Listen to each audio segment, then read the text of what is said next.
साहेब की जय, गुरु महाराज की जय। शांतकारं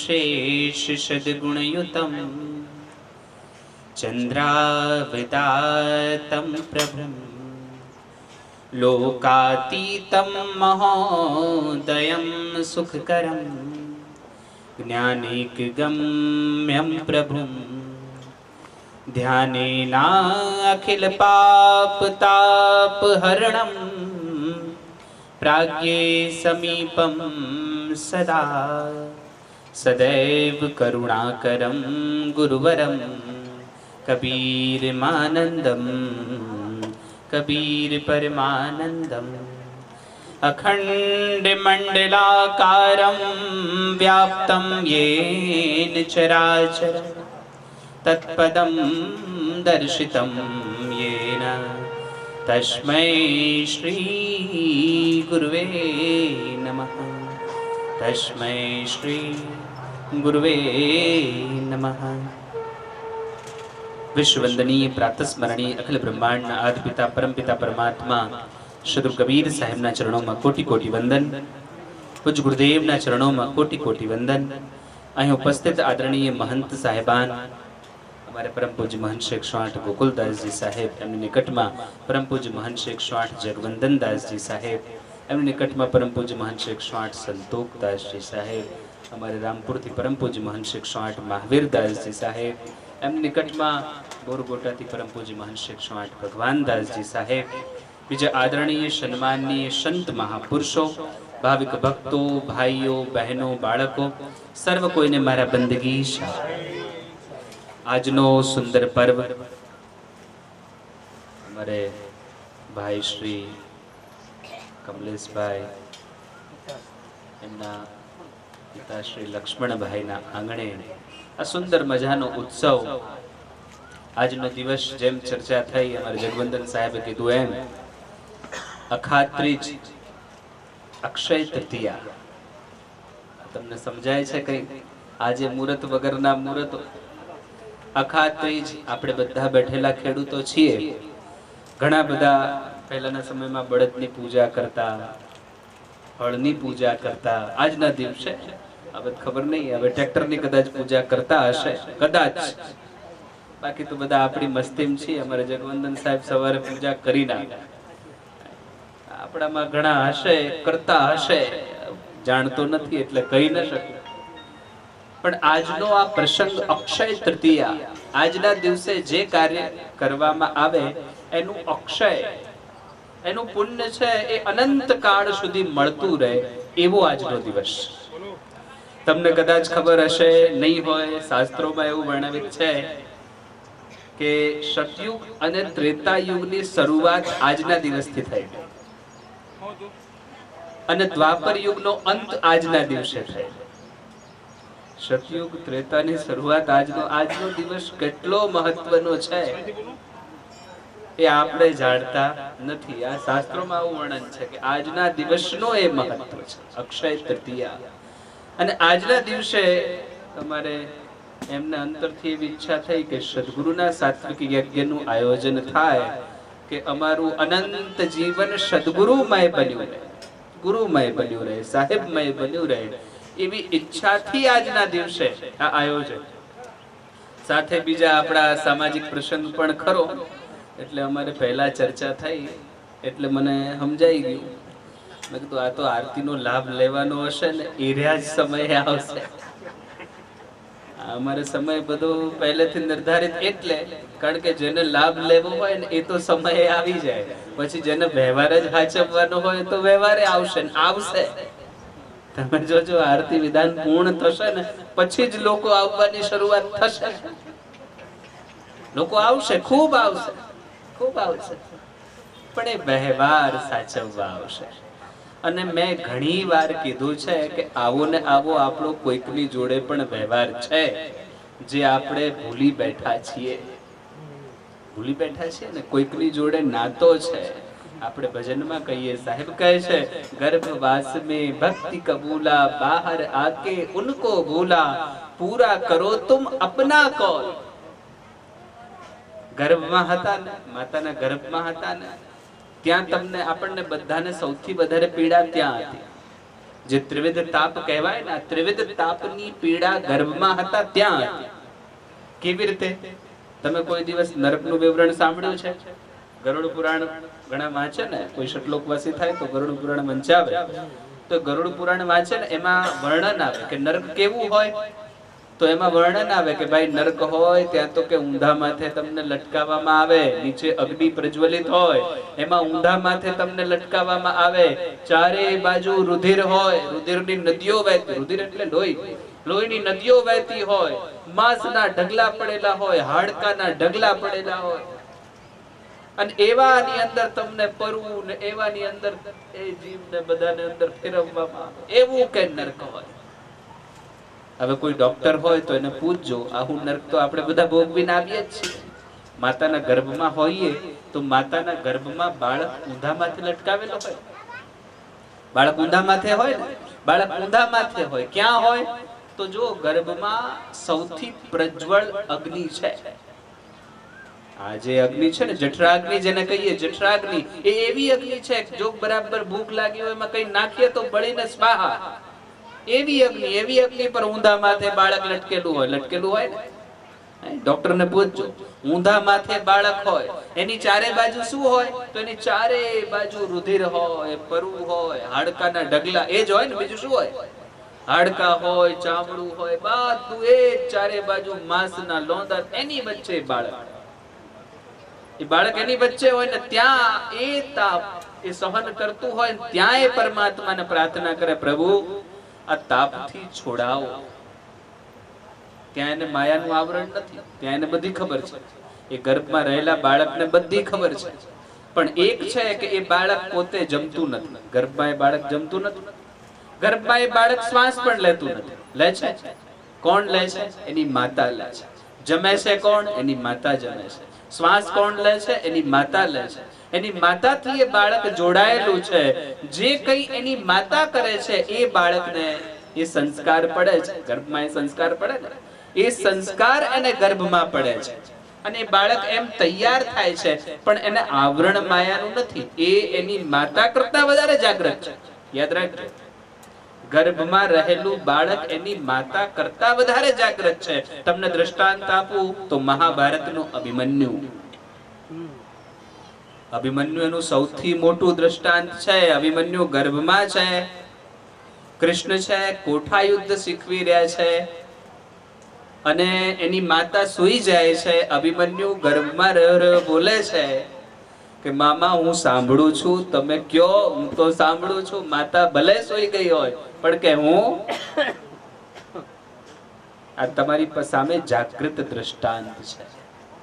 આજના દિવસે જ તમને કહું ને તો આજના દિવસે જ મહાભારતનું યુદ્ધ પણ પૂરું થયેલું. આજનો જ દિવસ હતો. આજે છેલ્લો દિવસ હતો મહાભારતના યુદ્ધનો છેલ્લો દિવસ. અને વેદ વ્યાસે લખ્યું મહાભારત તો એ આજનો પહેલો દિવસ. આજનો પહેલો દિવસ. આજના દિવસનું ખૂબ મહત્વ છે. એ ગર્ભમાં રહેલું બાળક બધું ત્યાં શીખતું હોય, ત્યાં એ ત્રિવિધ તાપ ભોગવતું હોય, પછી એનો જન્મ થાય. આ મૃત્યુલોકમાં જન્મ થાય ને ત્યારે કનેક્શન તૂટે. બાકી ગર્ભમાં આપણે બધાએ કોલ કરેલો છે. કોલ કરેલો આપણે બધાએ પરમાત્માને કીધેલું છે, પ્રભુ આમાંથી છોડાવો. હું જે કારણે અહીંયા આવ્યો છું એ કારણથી હું લાગી જાઉં અને આ ચક્રથી છૂટો થાવ, આ જન્મ મરણના ચક્રથી છૂટો થાવ. એ કોલ આપણે બધાએ કરેલો છે. પણ બહાર આવ્યા, અહીંયા મૃત્યુલોકમાં જન્મ થયો. જન્મ થાય એટલે બાળક હોય બેભાન. તમે ડોક્ટરને પૂછજો, ગર્ભમાં તો બાળક જાગૃત હોય, પણ એનો જન્મ થાય ને ત્યારે એ હોય બેભાન. બેભાન અવસ્થામાં જન્મે ને બાળક. જન્મે કોઈ પણ બાળક જન્મે બેભાન અવસ્થામાં જન્મે. એક વેદ વ્યાસના પુત્ર સિવાય જેટલા બાળકો જન્મ્યા બધા બેભાન અવસ્થામાં જન્મેલા. એક વેદ વ્યાસના પુત્ર કોણ? કોણ? વેદ વ્યાસના પુત્ર કોણ? જે જાગૃત જન્મેલા એ કોણ? ઋષિ. શું નામ એમનું? એક સુખદેવ. સુખદેવ મુનિ એક એવા હતા જે જાગૃત જન્મ્યા, બાકી કોઈ જાગૃત જન્મ્યો અને એ પણ જન્મ્યા ને એવા સીધા કે હવે મારે અહીંયા રહેવું નથી, નહીં તો અહીંયા રહીશ તો પાછો ફસાઈ જઈશ, મને તો જંગલ બાજુ ભાગવા દો. સુખદેવ જન્મતા જ જંગલ બાજુની દોટ પકડેલી, અહીં મને મજા આવશે નહીં, આર્યા બધા મને પાછા માયામાં નાખી દેશે. એ જાગૃત જન્મેલો. બાકી બધા આપણે બેભાન અવસ્થામાં જન્મીએ અને ભાનમાં આવીએ એટલે માયાનું આવરણ આવી જાય. ભાનમાં આવીએ એટલે સીધું બાળકને રડવાનું શરૂ થાય અને એ માયાનું આવરણ આવી જાય, પરમાત્મા છૂટો પડી જાય. હવે એ છૂટો થઈ જાય, છૂટો થઈ જાય અને સ્મૃતિમાં રહે કે મેં કોઈકને કંઈક કીધેલું છે, કોઈકને કંઈક કોલ આપેલો છે, કોઈકની જોડે કંઈક રજૂઆત કરેલી છે, પણ હવે એને યાદ નથી કોની જોડે રજૂઆત કરેલી છે. ત્યારે એને સોંપવામાં આવે એના પિતાને, એના માતાને, એના દાદા દાદી, જે કોઈ એના સ્વજન હોય એને સોંપવામાં આવે બાળક. અને બાળક થઈ જાય શાંત. બાળક સમજી લે આ એ જ પરમાત્મા છે જેને મેં પ્રાર્થના કરેલી, આ એ જ છે એટલે આજ મને માર્ગ બતાવશે, એમ એ નિર્ધાર કરી એના ખોળામાં આવી રોવા માટે રોતો શાંત થઈ જાય. પણ હવે પછી તમે એને શું શીખવો છો એના ઉપર આધાર છે. હમણાં સાહેબ કહેતા હતા એમ, પ્રથમ ગુરુ હૈ માત પિતા, રક્ત બૂંદ કે જો હૈ દાતા. એ પહેલો ગુરુ એના માતા પિતા, એ એને માર્ગ બતાવે. હવે એને શું કરવું, જેમાં આપણા બધાની ભૂલ થયેલી, આ ભૂલ આપણી થયેલી છે. છોકરા આપણા બગડ્યા એમાં ભૂલ આપણી જ છે. જે તમારે શીખવવું હતું એવું તમે કશું એને શીખવ્યું, કશું શીખવ્યું નથી. કાલે જ છે ને પેપર, અમારે કાલે ગામમાં બોડીદરા ગામમાં કાર્યક્રમ હતો અને આ સાહેબ પેપર વાંચતા હતા તો મેં એમને કીધું અંદર ઓલા કાગળિયા આવે ને બધા એડવર્ટાઇઝમેન્ટ વાળા, તો મેં કીધું લાવો તો જરા જોઉં. તો એમાં જોતો તો એમાં 2-3 કાગળિયામાં એવું લખેલું, સ્કૂલની જાહેરાત હતી, હમણાં વેકેશનનું ટાઈમ છે, હવે સ્કૂલ ખુલશે તો એમાં સ્કૂલની જાહેરાત હતી. એમાં લખેલું હતું ડે કેર સ્કૂલ. સમજાય છે? Day care school, day care. અહીં તો કદાચ કોઈના છોકરા ડે કેરમાં નહીં ભણતા હોય, પણ ડે કેર એટલે સવારે છોકરાને મૂકી દેવાનો અને સાંજે લઈ આવવાનો, બધી જવાબદારી સ્કૂલની. એ આખો સમય સ્કૂલની જવાબદારી, બધું જ સ્કૂલ વાળા કરે. હવે એરિયા શું શીખવે ન શીખવે બધું જે કંઈ કરે એ લોકો કરે. અને એવો છોકરો ઘેરાઈ એના માતા પિતાને ઓળખતો નહીં હોય, કારણ કે એના માતા પિતાને સમય નથી ને, તકલીફ એ છે સમય નથી.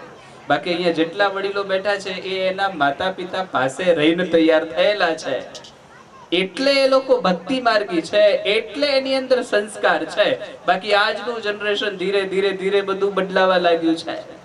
હવે આપણે કોઈ કશું શીખવતા અને ભોગવવાનું કોને આવે છે? આપણે જ આવે છે. પછી અમારા જેવા પાસે આવે કે સાહેબ આને કંઈક શીખવો ને, આને કંઈક આશીર્વાદ આપો ને, બહુ ધમાલ કરે છે, બહુ આમ કરે તેમ કરે.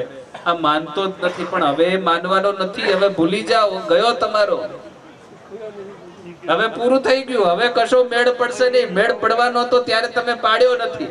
નાનો હતો, આપણા શાસ્ત્રો એવું કહે છે 16 સાન 12 બુદ્ધિ 16 સાન. તો જ્યાર સુધી એ અવસ્થામાં હતો ત્યાં સુધી તો તમે એને ચેતવ્યો નહીં, અને હવે જ્યારે બહાર નીકળી ગયો ત્યારે હવે તમે એમ કહો છો કે હવે એ તમારું માને તો રામ રામ કરો, હવે પૂરું થઈ ગયું, હવે વાત પૂરી. સદગુરુ સમજાવે છે, સદગુરુ એ વિધાન આપે છે. જો એ માર્ગ ક્લિયર હોય તો પછી તમારા માટે બીજો માર્ગ ખુલે. કયો માર્ગ છે? તો આત્મસાત કરવાનો, હવે નિજ તરફ જવાનો માર્ગ ખુલે. સદગુરુ કહે છે એમ, સાંજ પડી દિન ઢલ ગયા, બાઘે ઘેરી ગાય, આ ગાય બિચારી ના મરે ઓર બાઘ ન ભૂખા જાય. પણ એ સમજવાનો અવસર ત્યારે આવે જ્યારે તમે આ બધામાંથી નિવૃત્ત થાવ. અહીં દેખાય છે લગભગ તો નિવૃત્ત થયેલા જ બેઠેલા છે, પણ તોય હજી પૂરું થયું. લગભગ તો બધા નિવૃત્ત થયેલા જ બેઠેલા છે. અમારે તલાટી સાહેબ ચાલુ હશે, બાકી બધા નિવૃત્ત થયેલા જ બેઠા દેખાય એવું છે. લગભગ બધા ઉંમરે નિવૃત્ત થયેલા બેઠા છે. અને એક ખેતીવાડી, બીજા ધંધા, બિઝનેસ બધામાંથી. બાકી જેને જે હજી નિવૃત્ત નથી થયા એ તો હજી લાગેલા જ છે કંઈક ને કંઈક કડાકૂટ કરવા, કંઈક ને કંઈક લાગેલા છે. પણ એમાંય કોઈ એવા છે, કોઈ એવા શુક્રિત હશે અમારે જેસીબી સાહેબ જેવા કે જે ચાલુ છે છતાંય એને અંતરથી એવો ભાવ છે કે નહીં, આ જગ્યાએ આવા ઠેકાણે જવું પહેલા જરૂરી છે. કંઈક શબ્દ પ્રાપ્ત થઈ જાય ને કંઈક અંદરનું ખુલી જાય તો કે કંઈક મેળ પડી જાય, બાકી ક્યાંય કે મેળ પડે એવું છે. સદગુરુ કહે છે દેવ રે દેવ નિર્વાણ હૈ, કાલ કા બાણ તહાં નાહી લાગે. સદગુરુ કહે છે એ આત્મદેવની વાત કરે, અહીંયા બીજા કોઈ દેવની વાત નથી. આ સમજી લેજો, આત્મદેવ પરમાત્મ દેવની વાત છે. સદગુરુ કહે છે દેવ રે દેવ નિર્વાણ હૈ. કયો દેવ છે? જે મુક્ત છે, જે કોઈ શકંજામાં આવતો નથી, ક્યાંય ફસાતો નથી. એ દેવની સાહેબ વાત કર. નિર્વાણ એટલે મુક્ત છે. એ દેવ છે આત્મદેવ. એ ક્યારે? સાહેબ કહે કાલ કા જાલ તહાં નાહી લાગે. ત્યાં કાલનો પંજો લાગતો. એ જ સદગુરુ તો કહે છે, એ જ વાત સાહેબે કરીને. એ જ વાત સદગુરુ કહે છે કે સાંજ પડી દિન ઢલ ગયા. એ જ વાત છે કે જેમ જીવનની સંધ્યા થાય, દિવસ આથમવા લાગે ને જીવનની સંધ્યા, એટલે આ તમે બધા સંધ્યા કાળે જ પહોંચેલા બેઠેલા છે. ઉંમર થાય, અમુક ઉંમર થાય એટલે આપણને ખબર પડી જાય હવે આપણા દિવસો પૂરા થવા આવ્યા છે. સંધ્યાકાળ છે, સાંજ પડી દિન ઢલ ગયા. પછી સાહેબ કહે બાઘે ઘેરી ગાય. કાલ રૂપી વાઘ એને જીવાત્મા, આ દેહ રૂપી ગાયને, જીવાત્મા રૂપી ગાયને ઘેરી. પણ સદગુરુ કહે ગાય બિચારી ના મરે. એ જીવાત્મા અજર અમર અવિનાશી છે, જે મૃત્યુના મુખમાં જતો. પણ સાહેબ એમ કહે છે બાઘને ભૂખા જાય. એ કાલ રૂપી વાઘ પણ ભૂખો જતો તો આહાર કોનો કરે? આનો આહાર કરી લે, પૂરી થઈ જાય, વાત પૂરી થઈ જાય. જેને તમે મારું મારું કરીને હાચવેલો છે ને, એ તો બાઘના શકંજામ લાગી જાય. જીવાત્મા રૂપી ગાય કે એ ક્યારેય મૃત્યુ પામતી, અજર અમર અવિનાશી. સાહેબ કહે છે દેવ રે દેવ નિર્વાણ હૈ, કાલ કા જાલ તહાં નાહી લાગે. રેખતામાં સાહેબ કહે છે चंद्र और सूर्य प्रकाश नहीं कर सके, कृत परपंच से रहे आगे. સાહેબ શું કહે છે? આ એ આત્મ તત્વના પ્રકાશ આગળ ચંદ્ર સૂર્યનો પ્રકાશ પણ ફીકો પડે. એ આત્મ, એનો પ્રકાશ, તમારા નિજનો, તમારા પોતાનો પ્રકાશ, એની આગળ સાહેબ કહે ચંદ્ર સૂર્યનો પ્રકાશ ફીકો પડે. પણ તમે એની ઓળખાણ કરી છે ખરી? ઓળખ કરી છે? ઓળખ કરવા માટે મેં પહેલા કીધું તમારે નિવૃત્ત થવું પડે. ખાલી સાહેબ, અને એ યાદ રાખજો, આ વસ્તુ ખાલી સાહેબના માર્ગમાં જ મળશે. હા, બીજે ક્યાંય નિવૃત્ત થવાનો આ એક જ માર્ગ છે. બીજો કોઈ માર્ગ નિવૃત્ત નથી કરાવતો, પ્રવૃત્ત કરાવે છે. બીજા ઘણા બધા પંથ સંપ્રદાયો છે, કોઈનો વિરોધ નથી કરતા આપણે. બધા જ પંથ સંપ્રદાય છે, તમારે જેવું જેવું જોઈએ એવું એવું આપે છે. જે તમે માંગો, જે કામના કરો એ પ્રમાણે એમાં વ્રતો છે, બધા અંદર બધું ઘણું બધું છે. પણ જો નિવૃત્ત થવું હોય, નિવૃત્ત થવા માટેનો આ એક જ માર્ગ છે. અને જે નિવૃત્તિના માર્ગ પર નીકળે એ સમજી લેજો, નિવૃત્તિના માર્ગ પર નીકળે એને વગર માંગે બધું મળી જાય. બધું મળી ગયું હોય ત્યારે જ એ નિવૃત્તિના માર્ગ પર નીકળ્યો હોય. આ એ સમજજો. આ બધું મળી ગયું હોય તો એ નિવૃત્તિના માર્ગ પર નીકળ્યો હોય. બધું મળી ગયું હોય એટલે સમજી ગયો હોય કે ભાઈ આ મેળામાં વધારે મજા આવે એવું નથી. તમને મજા આવે છે ને? હમણાં કાલે પ્રસંગ હતો અને કાલે ડીજે તઈ નજીક, હવે ચોકડી પર જ મકાન હતું. આ જેવી રીતે રોડ પર મકાન છે ને એમ ચોકડી પર જ મકાન હતું. પ્રસંગ તો બહુ મોટો હતો. ચોકડી પર મકાન ને એક ડીજે આવીને તઈ ઊભું રહી ગયું. એટલે 2-3 ડીજે હવે હંભાળ બધું ધમ ધમ થાય એટલે તઈ બેઠેલા બહેનો હતા ને તો ઊભા થઈને નીકળવા લાગ્યા કે હાર્યું આપણું જ આવી ગયું લાગે છે, હવે આ બધું પૂરું, છોડો. એટલે આપણને તો અહીંયા મેળામાં બહુ મજા આવે છે. અહીં બહુ મજા આવે છે ને. આ સંસાર રૂપી મેળામાં તમે જ ગોઠવેલો મેળો છે. બધાનો મેળો જુદો જુદો છે, બધાની દુનિયા જુદી જુદી છે, બધાની દુનિયા છે ને એ મેળામાં તમને આનંદ છે. એ મેળાના કારણે હમણાં સાહેબ કહેતા ને એમ ઓલા કલાકારને ભૂલી ગયા છે ને જાતે જ કલાકાર થઈ બેઠેલા છે.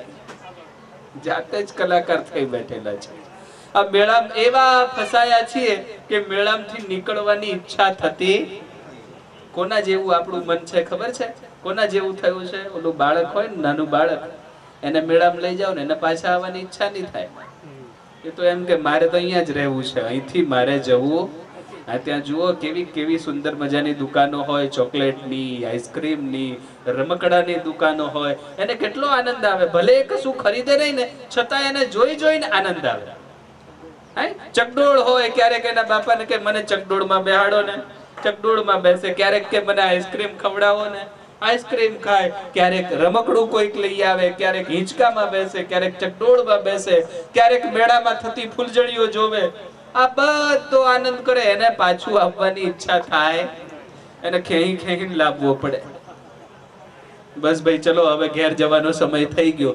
અથવા તો એ મેળામાં થાકી જાય ત્યારે એને ઈચ્છા થાય કે હવે ઘર બાજુ જઈએ. એટલે પછી બાપાને કે હવે ચલો ને ઘેર જઈએ. પણ આપણે તો અહીંયા ખેંચીને લાવીએ તોય આવતા નથી. સાહેબ કે મેં ખેંચું સતલોક કો ઔ બાંધ્યા જમપુર. ખેહી ખેહીને લાવીએ તોય મેળ પડતો નથી. અને બીજું, થાકતા તો આર્યા છે જ નહીં કોઈ. આ મેળામાં કોઈ થાકતા તો છે જ નહીં. અહીંયા ફેલાયેલો મેળો છે, આમાં કોઈ થાકે છે? હે? અરે 80 વર્ષના કાકા હોય, ડોહો હોય ને, એને એમ થાય નહીં લગ્નમાં તો હું જવાનો, કે આ ડીજે એમતા કૂદવાનો. એને એમાં રસ પડે. પણ કે નહીં ભક્તિ ભજન ના, એ તો હજી વાર છે. હજી તો 80 ત્યાં છે ને, હજી તો વાર છે. ભજન કરવાનું તો હજી ખૂબ સમય છે. સમજી લ્યો, સમય બહુ ટૂંકો છે. આજનો દિવસ તમને અક્ષય આપી શકે એમ છે. અક્ષય, જેનો ક્ષય ન થાય એવું તમને આપી શકે એવો આજનો દિવસ છે. તમે શું પ્રાપ્ત કરો છો એ તમારી પાસે છે. પ્રાપ્ત તમે શું કરો છો? સદગુરુ તો કહે છે, હાથ કટોરા ખોવા બરા દેવત જી લલચાય, કહે કબીર ઉતરા ચિત સે છાછ દિયો નહીં જાય.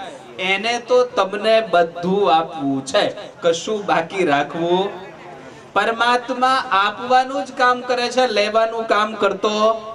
આ બરાબર યાદ રાખજો. પરમાત્માનું એક જ કામ છે, આપવાનું. એક જ કામ, આપવાનું. અને આપતો જ રહે છે. બસ તમે પાત્ર ઘડતા રહ્યો, એમ એ આપતો રહે. તમારું પાત્ર જેમ જેમ નિર્માણ થતું જાય એમ એમ એમાં વસ્તુ આવતી જાય, આવતી જાય, આવતી જાય. ક્યારેય મંદિરમાં જાઓ, હાથ જોડ્યા હોય, ક્યારેય મૂર્તિએ તમને કીધું મારા જોઈએ છે, માંગ્યું? તમે તમારા મનથી જે ગમે તે કરતા હોય વાત જુદી છે, પણ એને કોઈ દિવસ માંગ્યું, કીધું? કોઈ પણ મંદિરમાં જાઓ, મંદિરમાં જઈને હાથ જોડો, હાથ જોડો ત્યારે એને સામેથી એમ કીધું તમને મારા જોઈએ છે, મને આ વસ્તુ જોઈએ? આ તમે તમારા મનથી નક્કી કરી લો કે આ મારે આ આટલું થઈ જાય તો આટલું કરવાનું, એ તમારું બધું છે. તમે તો એવું શીખી ગયેલા છો ને, રિશ્વત આપવાનું શીખી ગયેલા છો, શીખી ગયેલા છીએ ને. સારું નોટ આમ હરકાઈ લઈએ તો કામ થઈ જાય, એ તો આપણે શીખી ગયેલા છીએ. એટલે ત્યાં જઈને એવું કરીએ છીએ, ત્યાં જઈને એવું કરીએ છીએ. ઓલું દ્રષ્ટાંત હું ઘણી વાર કહેતો. એક ભાઈ સમુદ્રમાં ડૂબતો હતો, સમજો. આ સમુદ્રમાં ડૂબતો હતો ને એટલે એને પરમાત્મા યાદ આવી ગયા. હવે કઈ તરતા આવડતું નતું. સમુદ્રમાં નવા ગયેલા, બીજા નીકળી આવ્યા, નાર્યો એકલો રહી ગયેલો. ડૂબતો તો, મોજું આવ્યું, ડૂબતો તો એટલે એને સાહેબ યાદ આવી ગયા. પ્રભુ સાહેબ, આટલી વાર છે, મને આમાંથી કાઢી લ્યો. હવે એને કે સારું કંઈક તો મૂકવું પડશે ને, કંઈક તો બાધા આધાર લેવી પડશે. એટલે એને હાથ જોડીને પ્રાર્થના કરી દીધી, પ્રભુ આમાંથી જો હેમ ખેમ નીકળી ગયો ને તો 100 માણસોને ખીચડી ખવડાવીશ. અને એવું જ્યારે એ સમયે જે યાદ આવ્યું એને કહી દીધું, 100 માણસોને ખીચડી ખવડાવીશ. નિર્ધાર થઈ ગયું, મોજું આવ્યું અને કિનારે નાખી દીધો. કિનારે આવી ગયો, હજી બહાર નતો નીકળ્યો. ત્યાં કિનારે પડ્યો, ઉપર જોઈને કે કેવી ખીચડી, કઈ ખીચડી? ઉપર જોઈ, હજી તો કિનારે જ પડ્યો છે, ત્યાં પડ્યો કે કેવી ખીચડી, કઈ ખીચડી? અને બીજું મોજું આવ્યું, ભાઈને પાછું સમુદ્રની વચ્ચે લઈ પાછો ડૂબતો હતો. એટલે આપણે બનાવવામાં છોડીએ ખરા? તારી બનાવેલી દુનિયા તને બનાવે. એ અંદર ડૂબતો તો પાછો પ્રાર્થના કરવા લાગ્યો, પ્રભુ હું તો પૂછતો તો વઘારેલી ખીચડી, સાદી ખીચડી? ભક્તિ તો આપણે આવી કરીએ, આવી આપણી ભક્તિ છે, આવી જ ભક્તિ છે ને. સદગુરુ કહે છે, કલી में जीवन अल्प है, करिए बेग संहार, तप साधन नहीं हो सके, केवल नाम आधार. એક નામનો આધાર પણ કયા નામનો એ સમજી લેજો. સાહેબ કહે છે બહુત નામ સંસાર में ताश मुक्ति नहीं होई, आदि नाम जो गुप्त है जाने बिरला कोई. હવે આદિ નામ જો ગુપ્ત है, સાહેબ તો પહેલા જ કહી દીધું આદિ નામ જો ગુપ્ત है. હવે એ ગુપ્ત એવો છે કે જે જીભ્યા પર આવતો નથી, મોઢે બોલાતો નથી, જીભે આવતો નથી, એ અંતરમાં એનું સ્મરણ થાય છે, જે કોઈ તમને કહી ન શકે, કોઈ તમને સંભળાવે. કારણ કે ઘણા બધા છે એને હોદવા નીકળેલા છે અને ઘણા બધા એવા છે જે એને વેચવાય નીકળેલા છે. આ તો બંને બાજુની તકલીફ છે. ઘણા એવા છે જે ક્યાંક ના અમે આપી દઈએ છીએ એ આદિ નામ. અલા ભાઈ એર્યો તારી અંદર ગુપ્ત છે જે જીભ્યામાં આવતું. સાહેબ કહે છે એને તો નિરખ પરખ કર લે, એ તારા અંતરમાં છે. અને એના માટે કોની કયા નામની મહત્તા છે? તો જે ગુરુ તરફથી તમને શબ્દ પ્રાપ્ત છે. તમારા ગુરુએ તમને જ્યારે કંઠી ઉપદેશ આપ્યો હોય, જ્યારે તમને કંઠી પહેરાવી હોય, ત્યારે એક શબ્દ આપ્યો હોય અને એ શબ્દ પર પૂર્ણ શ્રદ્ધા, પૂર્ણ સમર્પિત થઈ જાઓ, ગુરુ પર પૂર્ણ સમર્પિત થઈ જાઓ, ત્યારે સદગુરુ કહે છે ત્યારે એ પરમ જે શબ્દ તમારી અંતરમાં રમવા વાળો છે એની તમે પ્રતીતિ કરી શકશો. એની પ્રતીતિ કરવાના ઘણા બધા માર્ગ છે. એમાંનો એક માર્ગ આ સુમરણ છે. સેવાથી સુમરણ. અને એ યાદ રાખજો, સુમરણ સેવાથી છે. જ્યાં સુધી તમારા જીવનમાં સેવા નહીં હોય ને ત્યાં સુધી સુમરણ પણ થશે નહીં. ઘણા બધાએ પ્રયત્નો કર્યા હશે માળા ફેરવવાના, પણ માળા નથી ફરતી. કેમ? જો સેવા હોય ને, સેવા સમજો છો?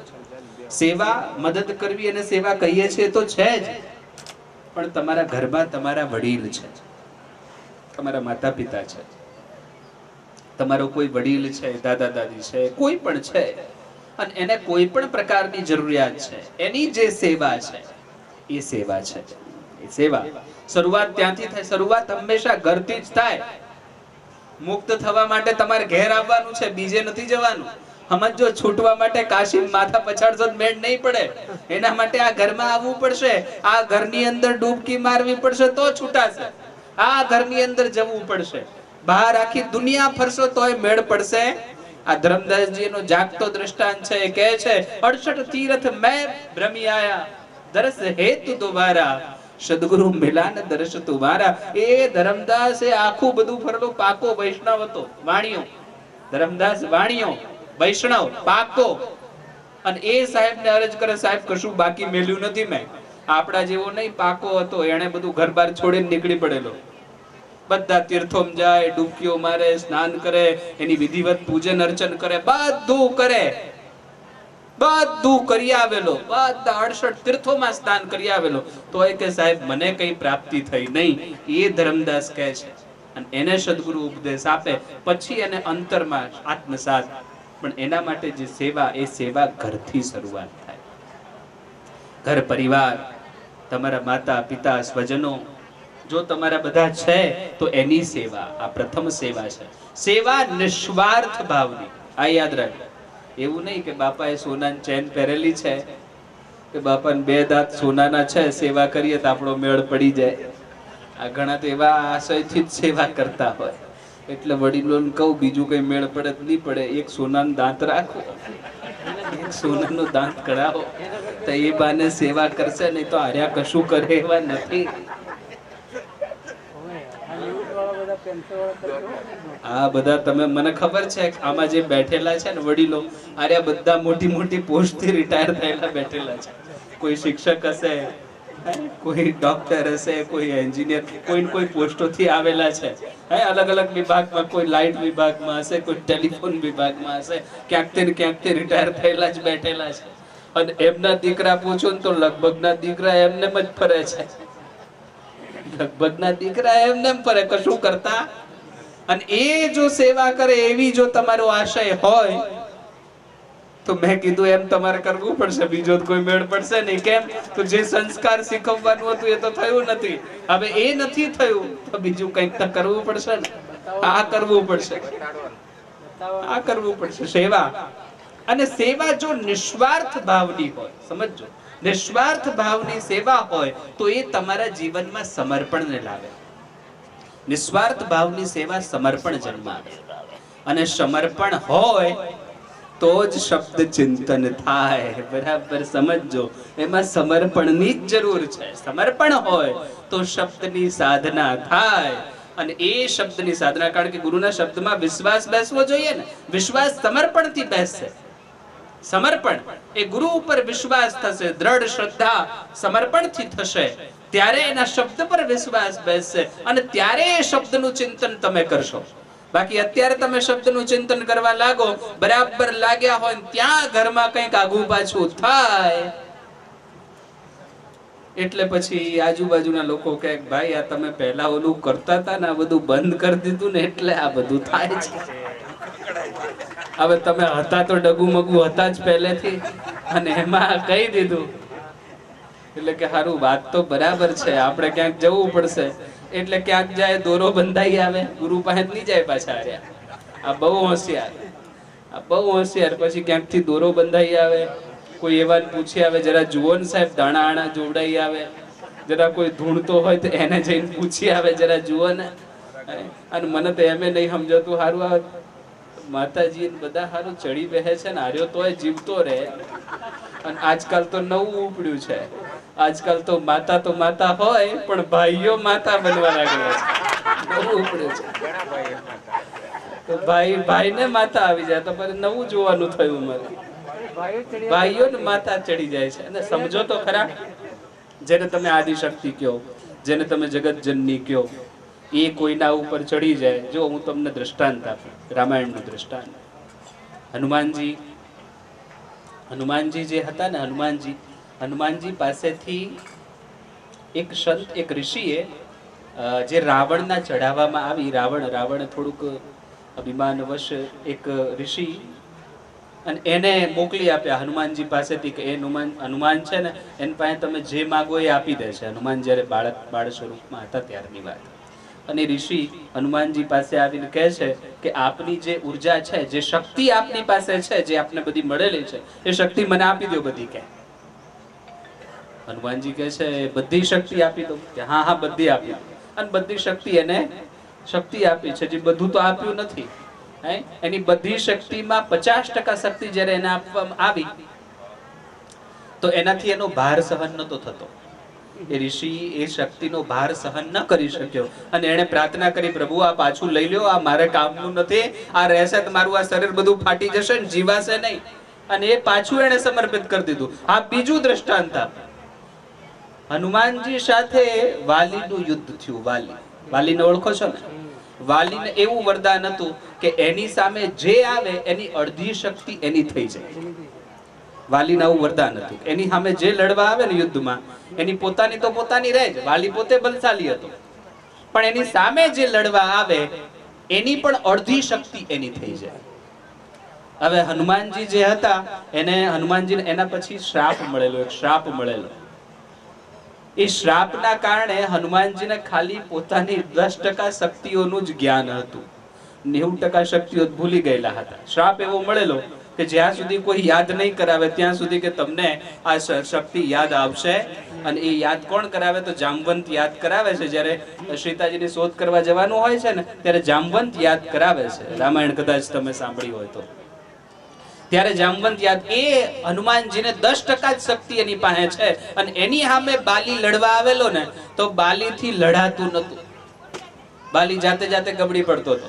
બાલી એટલો બળશાળી, સામે હનુમાનજીને ખાલી 10% ની 5% શક્તિ એની પાસે આવી, તો હનુમાનજીની સામે એ ઊભો રહી શકતો, એનાથી ઊભો નતું રહેવાતું. એ એટલી શક્તિ સંભાળી શકતો નતો, જાતે પડી જતો હતો. ઊભો થાય, પડી જાય, એનાથી રહેવાય નહીં. અને એનું શરીર છે આખું આમ ફૂલે ફાટે એવું થવા લાગ્યું. અહીંયા તો આપણે જોઈએ છે કોઈના ઉપર આખા હનુમાનજી ચડી બેસે છે, તોય એને કશું નથી થતું. માતાજીઓ આવીને એના પર ચડી બેસે તોય એને કશું નથી થતું. અને પાછા આપણે એવા કે આપણે એને જઈને પાછા પૂછીએ ને, એ તમને જવાબ આપે. લ્યો, તમે સમજો, તમે ક્યાં ભટકી રહ્યા છો, સમજો, જાણો વિધાન શું છે, સમજો. એમ જ જો બધું થતું હોત તો એના જ ઘરની એની તકલીફો દૂર ન થઈ જાય. બીજાની તકલીફો તો પછીની વાત છે, પહેલા એ પોતાની તકલીફો દૂર કરે કે નહીં? પોતાની તો કરે ને.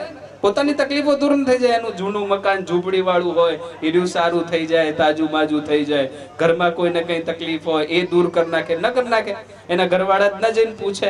પણ આ મેળ પડતો કેમ? તો આ બધું જ તમને બતાવવાનું છે, દેખાડવાનું છે.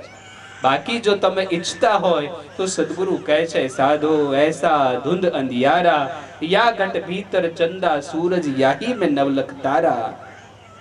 સદગુરુ કહે છે, આ જ ઘટમાં, આ તમારા દેહમાં બધું વસેલું છે, આની અંદર બધું છે. પિંડે સો બ્રહ્માંડે, બ્રહ્માંડે સો પિંડે. આ પિંડમાં જ, આ જ શરીરમાં બધું છે. પણ તમે નીકળ્યા છો ક્યાંક બહાર, એટલે તમને કશું મળતું. જે દિવસે તમે તમારી અંદર દ્રષ્ટિ કરવા પ્રયત્ન કરશો, કોઈ ગુરુ કૃપાથી અંતર તરફ દ્રષ્ટિ કરશો, કારણ કે સદગુરુ એમ કહે છે કે આ આખી સકલ સૃષ્ટિનો આધાર આત્મ તત્વ આધાર છે, પરમાત્મા તત્વ આધાર છે. એના આધાર પર આ સૃષ્ટિ ચાલે છે. પણ એને કોઈના આધારની જરૂર, એને કોઈના આધારની જરૂર નથી. પરમાત્માને કોઈના આધારની જરૂર નથી. એ પોતે છે, સ્વયં પ્રકાશી છે. અને એ સમજવા માટે સાહેબ કહે છે, લહે કોઈ સંત ગુરુ જ્ઞાન જાગે. કોઈ ગુરુ શરણમાં ગયો હોય, સંત શરણમાં ગયો હોય અને ત્યાંથી કંઈક શબ્દનો એને આત્મસાત થયો હોય, તો એ શબ્દને સમજી શકે. અને પછી સદગુરુ કહે કે એ જીવાત્મા પછી જન્મ મરણ કા બંધન ભાંગે. એ જન્મ મરણના બંધનથી છૂટી શકે એમ છે. આજનો આ અવસર છે, એટલે આજના દિવસે વિશેષ ચર્ચા નથી કરવી. આ સમય સુંદર મજાનો સુલભ થયો છે તો સાર્થક કરજો. બાકી મને ખબર છે અત્યારે તમારો સમય ચાલે છે. મેં પહેલા જ કહી દીધું તમને, અત્યારે તમારો સમય ચાલે છે. કુદાકૂદ કરવાનું, જઈ તઈ ફરવાનું. હાચવજો, એમાંય હાચવજો, નહીં તો અમારે જ દોડાદોડી વધી જાય છે. તમારા લોકો ચક્કર અમારે દોડાદોડી એટલે વધી જાય કે આપણે સાહેબનું વિધાન છે, સાહેબનો માર્ગી હોય ને સાહેબનો માર્ગી જીવાત્મા સતલોકવાસી થાય એટલે પછી એની ચલચોકાનું વિધાન થાય, એટલે અમારે દોડાદોડી વધી જાય છે. આવી ગરબી માર્યો જઈ તઈ કુદાકૂદ કરતો ફરે, વધારે ગરબી ઉતરી જાય પછી આ લોકો જ બધું કઈ ને કઈક બેહાડી આલે છે. જ્યાં તો કોઈ ખાઈ ગઈ ખાઈ ગયો ને એવું બધું બહુ ચાલે છે. આટલું સમજાઈએ ને. આ તો વાત એવી છે, ગુરુ કે શબ્દ પર વિશ્વાસ નહીં હોતા, ગધે કે બાત पे વિશ્વાસ હોતા. આ ગધેડો ભૂખતો આગળ પડી જાય ને તો કે હારું અપશુકન થયું, હવે ના મેળ પડે. પણ ગુરુ ગમે તે કે, સંતો ગમે તે કે, એની વાત પર એને વિશ્વાસ બેસે. આ ગધેડો ભૂખતો પડે તો એનો વિશ્વાસ બે. આવું આપણું છે. એટલે તમારે સમજી લેવાનું, આ જીવન છે, ટૂંકું છે, વધારે લાંબુ જ નથી. મેં પહેલાય કીધું છે, સતયુગમાં લાખ લાખ વર્ષ જીવતા. સતયુગમાં કેટલું જીવતા કે લાખ વર્ષનું આયુષ્ય, લાખ લાખ વર્ષ જીવતા. અને એ 32-35 ફૂટના માણસો જોવે આમ કરીને જોવું પડે એવા માણસો. અત્યારે કલયુગ છે, કલયુગમાં સરેરાશ 125 વર્ષ મળેલા છે. સરેરાશ આપણે કોઈ પહોંચતા નથી ત્યાં સુધી, પણ સરેરાશ 125 વર્ષ મળેલા છે. અને એમાંય આપણે 50-60-70 માંડ પહોંચીએ છીએ. તો સદગુરુ કહે છે, કલી મેં જીવન અલ્પ હૈ, ઓછું છે.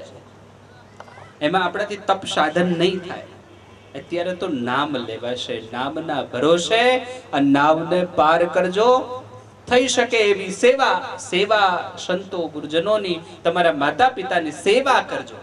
સેવા અને સુમરણ આ બે ઉપર જો કાયમ થઈ ગયા તો તમને અહીંયા કોઈ રોકવા વાળું, અરે કોઈ સંકટ, હારા મોટા મોટા સંકટો તમારા ઉપર થઈ જશે, નીકળી જશે. દ્રષ્ટાંત જોવા જશો તો મીરા છે, નરસિંહ મહેતા છે, તમારી સામે મોટા મોટા દ્રષ્ટાંતો છે. એ લોકોના જીવનને જુઓ, તમને સમજાશે. સારા દુઃખો એના પાર થઈ જાય જો એની પાસે ભજનનું બળ આવી જાય. અને એવું બળ પ્રાપ્ત કરવાનો આજનો અવસર છે. એટલે આજના અવસરે વિશેષ ચર્ચા ન કરતા આ પૂર્ણ પરિવાર અહીં ઉપસ્થિત સર્વજનો ઉપર સત્પુરુષ પરમાત્મા સદગુરુ કબીર સાહેબની અસીમ કૃપા દ્રષ્ટિ બની રહે. સદગુરુ આપ સર્વને ધન ધાન્યથી પરિપૂર્ણ રાખે, તેમજ ભક્તિ કરવાની શક્તિ સદગુરુ આપ સર્વને પ્રદાન કરે. એ જ શબ્દો સાથે મારી વાણીને વિરામ. બોલીએ સદગુરુ કબીર સાહેબ કી જય, गुरु धरमदास साहेब की, गुरु महाराज की बंदगी।